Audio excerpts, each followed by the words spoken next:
Well, hello everyone. I feel like I'm, interrupting very difficult and important discussions that you have on the very topic in the masterclass on law history, politics and society in the context of mass atrocities. And now, to speak about something, well, it seems like it's a frivolous to speak about the institution. But as you said, Jeffrey, IUC is a special place, and well, we have been fighting through different historical periods to keep it as it is, to keep it as it was envisioned. So for those participants that are not here, they can also see a little film. We tried to shoot a couple of scenes at the IUC.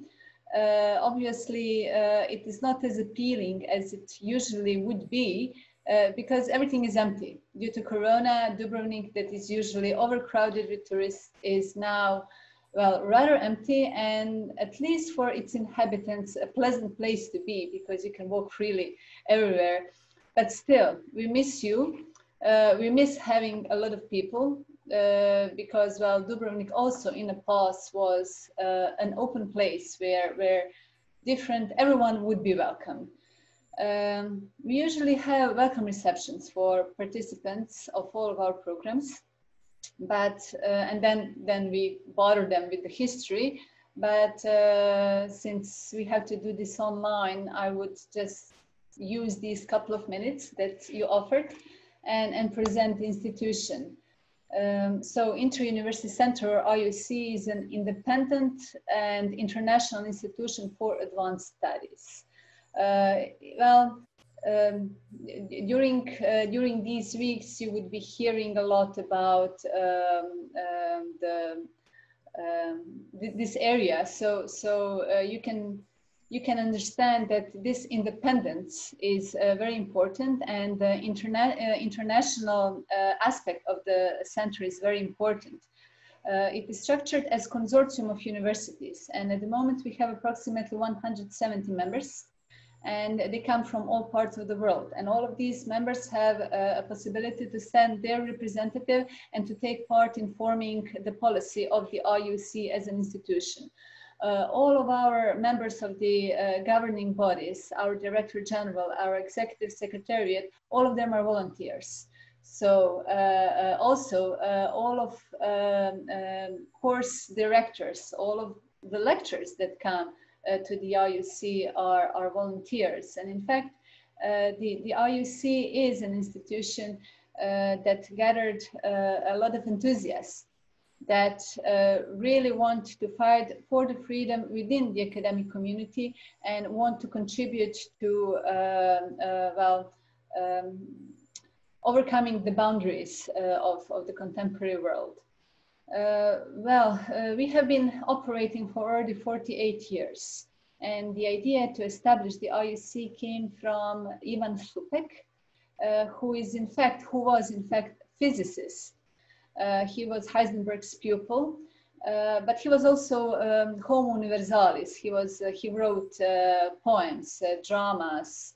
He was a philosopher, and overall he was a pacifist. He was a man who was strongly against nuclear armament. And at that time he was rector of University of Zagreb. And in 1970, at international meeting in Montreal, meeting of world rectors, he launched the idea that a world needs an independent institution, an academic institution, where academic program would be held free from governmental control. Well, you all know that that was the time of the Cold War. He first launched the idea that this should be a center for humanities and social sciences because he saw, as a physicist, as a person coming from a natural academic field, he understood that colleagues from medicine, from natural sciences, speak a more universal language, and they were able to understand each other much better.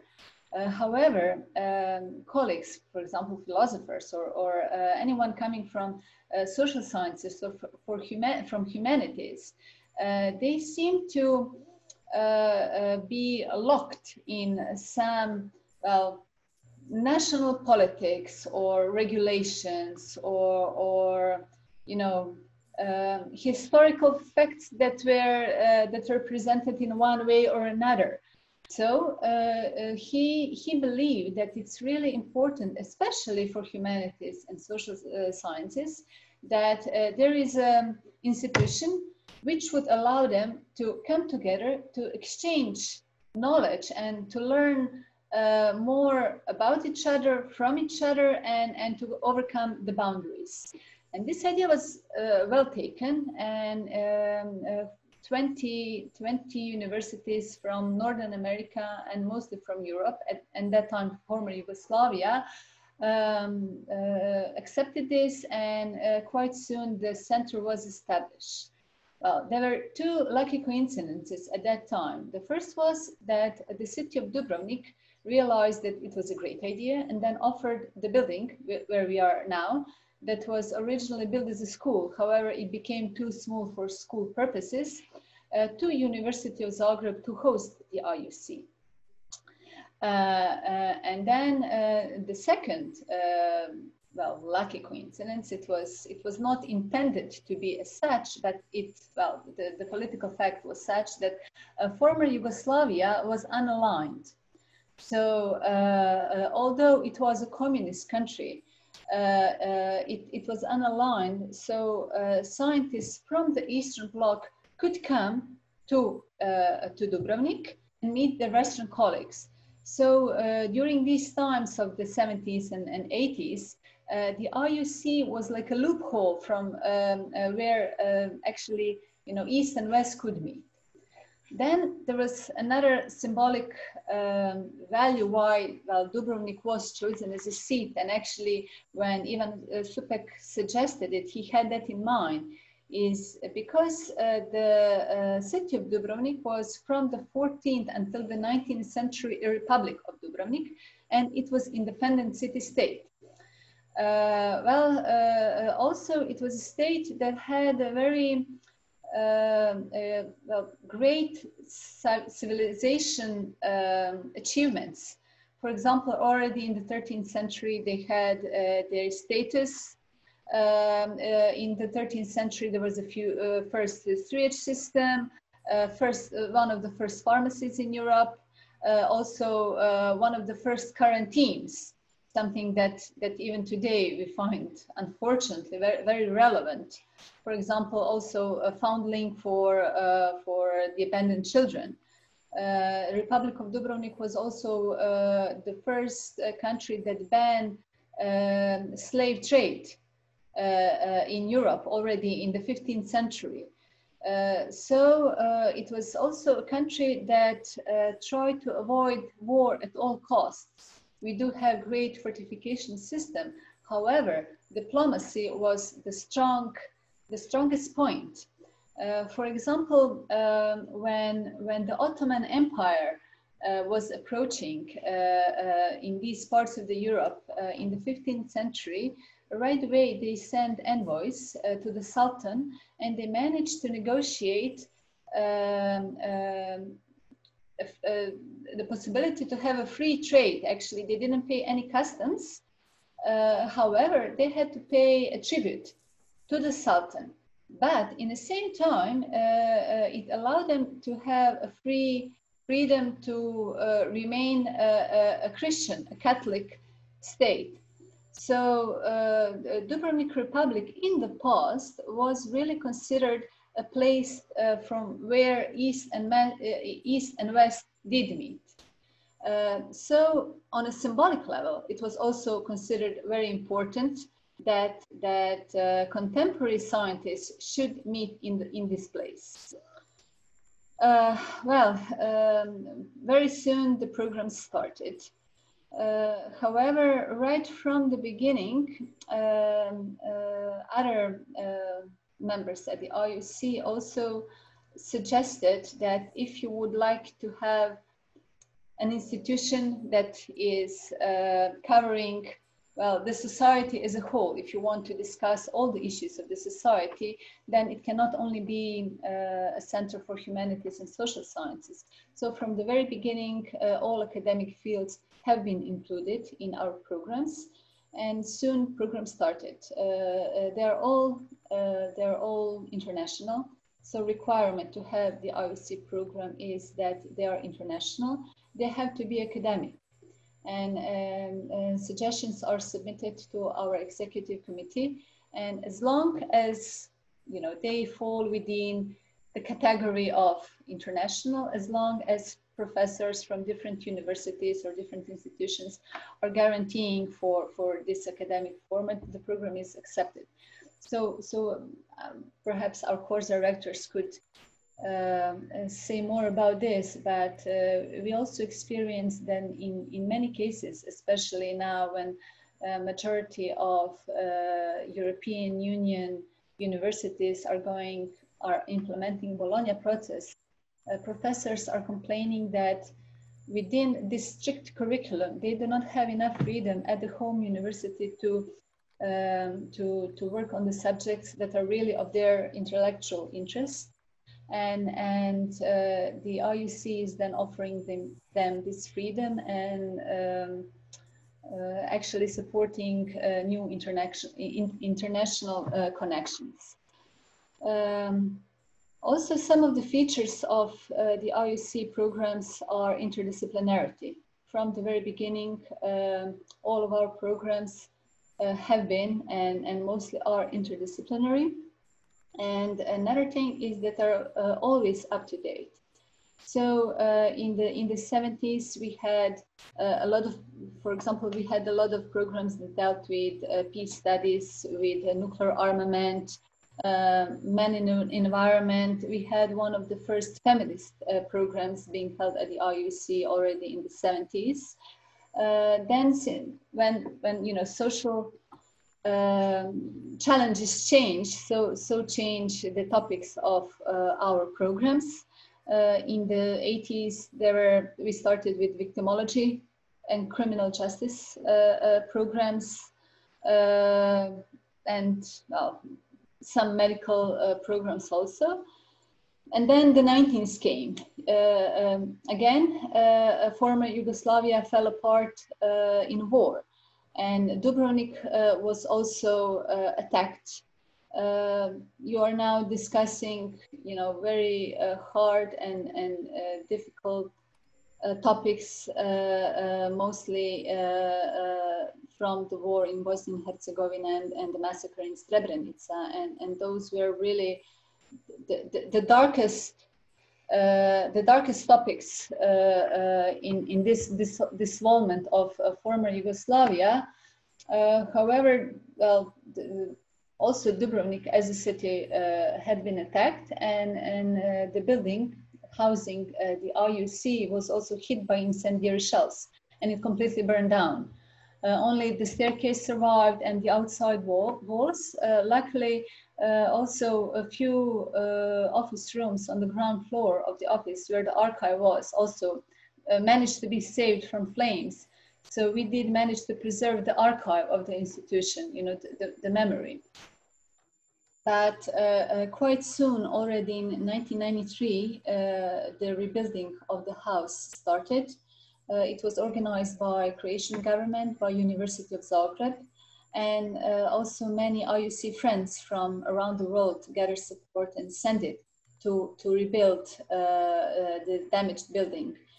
There was also a number of humanitarian aid that kept coming years afterwards. I remember, you know, all that period when we were in high school, we kept receiving this humanitarian aid.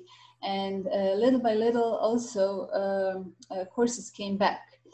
During this period, we also had a couple of very stubborn and persistent course directors. For example, at that time, the chairman of the IUC Council was Cathy Wilkes, who was a philosopher from Oxford. and she refused to leave Dubrovnik in Croatia, and she kept staying in Dubrovnik. Of course, they couldn't be at the IUC building because it burned down. But from the mayor's office in Dubrovnik, she sent appeals to I don't know, to England, to UK Parliament, to all of her international contacts, and she was reporting of what was really going on at that time. But also, in order to defy the situation, she invited colleagues, philosophers, her colleagues, philosophers, to come to Dubrovnik, which was at that time under siege, and they worked in one Dubrovnik hotel during while the bombs were falling. So they did discuss philosophy. It was a philosophy of science course that actually was going on during the siege in Dubrovnik. Another such individual was also Professor Ruth Elizabeth from Michigan, from United States, who also organized his Future of Religion at the IUC during the war. So you know, that was a sign of intellect, that the intellect should not give up on you know, war, on war destruction. However, may I pause here? Two things. We are you still have a few minutes to wrap up, so don't worry about that. I think this point is extremely important, what you were making. The networks and international position of Dubrovnik in the world basically saved Dubrovnik for even more severe destruction. And I think, and these were people like me and you, who were lobbying and saying, when they were seeing the buildings and the streets we all knew being destructed, there was a huge reaction. I even wrote an op-ed in '91 about Dubrovnik. You know, so we were all involved saying whatever political reasons are for this war, Dubrovnik shouldn't be suffering, because even when the Allied forces were defeating the Italians and Germans, certainly in '45, got instructions that their planes to Greece shouldn't fly too low because they would damage the walls of Dubrovnik. And then you see JNA, the Yugoslav army, starting a campaign from the sea and from the land. And I don't think from the air, I don't recall. Yes, from the air also. From the air as well. So, yes, and yes, from the air and from the sea. I remember and the from the land also. And from the land. And that was just for all of us who spent our youth. I came to Dubrovnik first time in '83 as a student, and I kept coming back. We all had something to say. And I think this absolutely explains why Dubrovnik is not and shouldn't be remembered as a pearl of Adriatic and a Mecca for tourists. Dubrovnik represents much more to all of us. Yeah. Yeah. Well, I can say this not as a citizen and as a kid who you know, who was caught up in a war, and I remember that you know, there was. You can correct me, but I know that the local population was always very angry when we heard, for example, foreign countries not meddling in attacks on Dubrovnik or any other Croatian city, saying, "Oh, it's a civil war. It's a civil war. You know, let them," as if everything would be justified, as if attacks on civilians or attacks on cities is justified, as if something is a civil war. But when the war started, population in Dubrovnik, we were quite confident that nothing will happen. And even today, I remember this. You know, my parents were quite confident that like, who would attack Dubrovnik? It's a UNESCO protected city. We couldn't even consider that such a thing could happen. But then when it did, I think that a lot of these appeals and a lot of these testimonials that came not only from the city, but also from other parts of the world that were testimonials that our friends, Dubrovnik friends, sent away, really did help that the world started to realize what was really going on. Thank you, Nada. Before we move on and give you the last word, has anyone any questions so far about building Dubrovnik IUC, or to direct to Nada? If not, then we will give another opportunity to wrap it up, and then in 10:30, Bester is going to share the screen with you, and we will do documentary, for which we will find a way for you either to stop documentary or ask the questions. Bester, can you put in a chat for all the link for discussion from where you all can post your comments? Bester, if you do the link now, then we can all read the comments, and then questions to Nada, wrapping up Nada's story, and then we all start watching the movie. Okay? Any questions to Nada? No, Nada? Your last words, sentences. Okay, well, I'll just skip quickly last 25 or 30 years. But since the IUC as a community did have this strength, we tried to move on in the most positive way that the academic community could and should do. So right in the 90s, as soon as the program started coming back to the building, they again did reflect the current social situation, and a lot of the IUC programs dealt with war crimes and genocide. They dealt with the need to have the conciliation in the region. That is the time when the programs on divided societies started, and all the way until these days, IUC course directors are really offering very relevant topics. I'm very sorry that even today, this many years after the war, we still see, you know, these political tensions, and the region is not able to move on in a more healthy basis. However, I think it's very important that the academic community does its share and organize programs such as yours, and open up these topics so that we could all in the future live in a healthier society. So at the end, I would just like to thank organizers of this year's masterclass, Nena Trom, Jeffrey Nice, Sonia Biserko, for putting on additional effort in securing the continuity and organizing also this online version. It's very important that, well, we keep on.